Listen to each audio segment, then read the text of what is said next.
Good morning, charting horse value. It's about 10 a.m. On Tuesday, and I'm excited about Colonial and want to just talk about Colonial Downs today. Give you my thoughts on the serial wager that I like there. And we'll, kind of talk through the whole card a little bit. But in particular, I want to highlight a serial wager I'm a fan of, and I'm going to give you the ticket I plan to play. All right. Let's share a couple documents.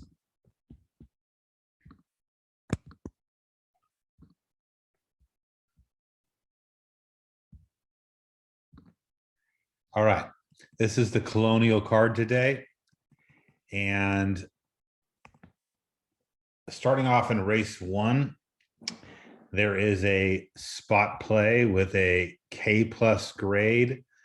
This horse is very likely winner. I don't know what odds you're going to get, probably even money. But there is very little pace in the race. Looks like he's lone speed, is easily going to get the lead. And fits the race perfectly. Should even improve. Great trainer, great jockey. I mean, everything going for this horse. I mean, if we got even money, it'd be fantastic. And I think that's, a solid win bet. I think he's very high likelihood of winning. The one upset candidate, and you could potentially play an exacta, is Pepe the Hunter, who gets a 3 trainer, but an 8 jockey. So you're over jock there. Will be closing. Okay. Maybe you can pick up second or third. And is certainly a little bit of a price, get some value. Looks like is trying turf for the first time, but best odds improves to 3.2. So probably has some past turf form that he can run back to. So that would be the only upset candidate at a price, but it looks like 5 will win, and maybe you could play a 5-1 exacta. Race 2, I don't like it. Gets the bet score of 0, big favorite on top. I'll pass.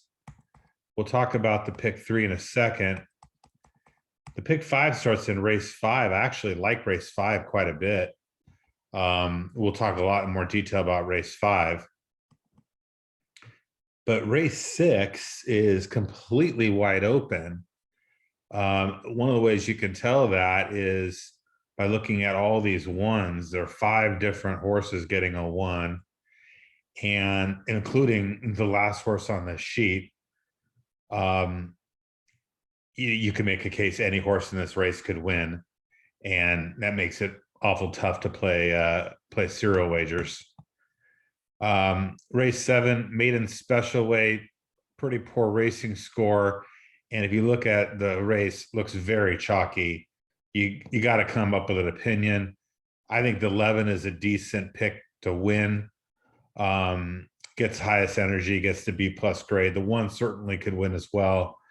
But so this is not a horrible race for a serial wager, but not really giving you a lot of value. You got the chalk up here.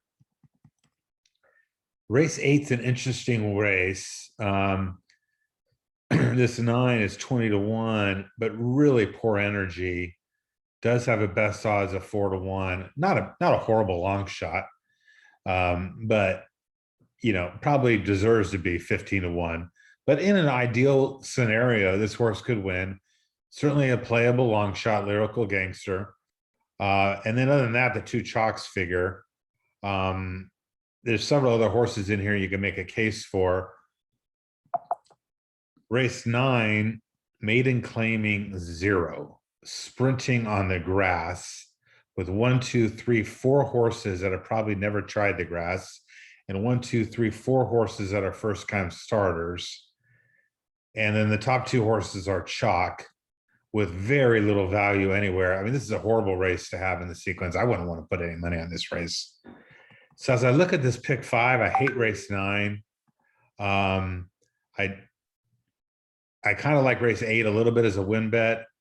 Race 7 looks chalky. Race 6 looks chalky and potentially an all. And race 5 actually looks like a decent betting race. Okay. But based on what I'm seeing here, I would not play this pick 5.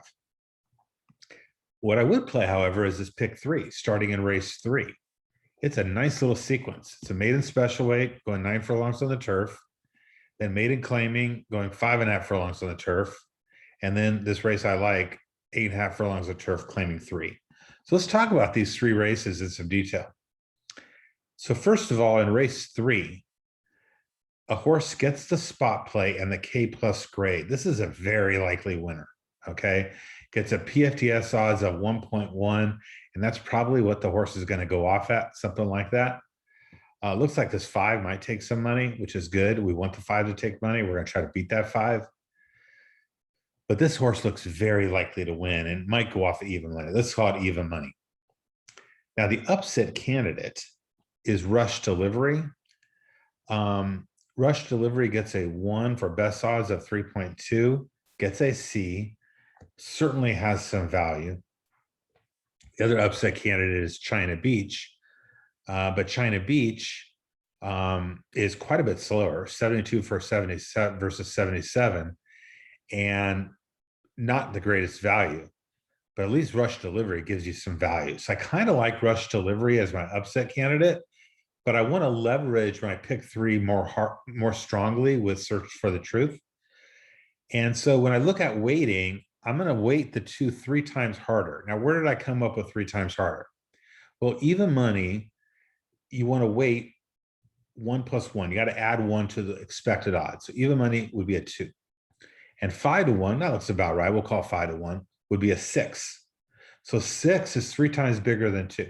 So I'm going to weight the 2 3 times harder than the 1. Okay. All right. Now let's go to race 4. And you'll see the tickets a little bit later. Race 4, maiden claiming, a lot of crazy things can happen. But these 3 horses here, 80, 80, 76, are much faster than anybody else. And they're on top of my sheet. And 2 is clearly the horse we're going to play against. 2 is the one that has no value and barely gets a C. So the horses we like are the 6 and 4, K and A plus. Don't give you a ton of value. Okay. The 4 is definitely better value than the 6, but the 6 is probably a little more likely winner. So what I do when I see this is I'm going to weight them equally. I'm just going to, which sort of means I'm overweighting the 4, which I want to do, but I'm basically going to weight them equally. Okay. Each of them gets a weight of 1.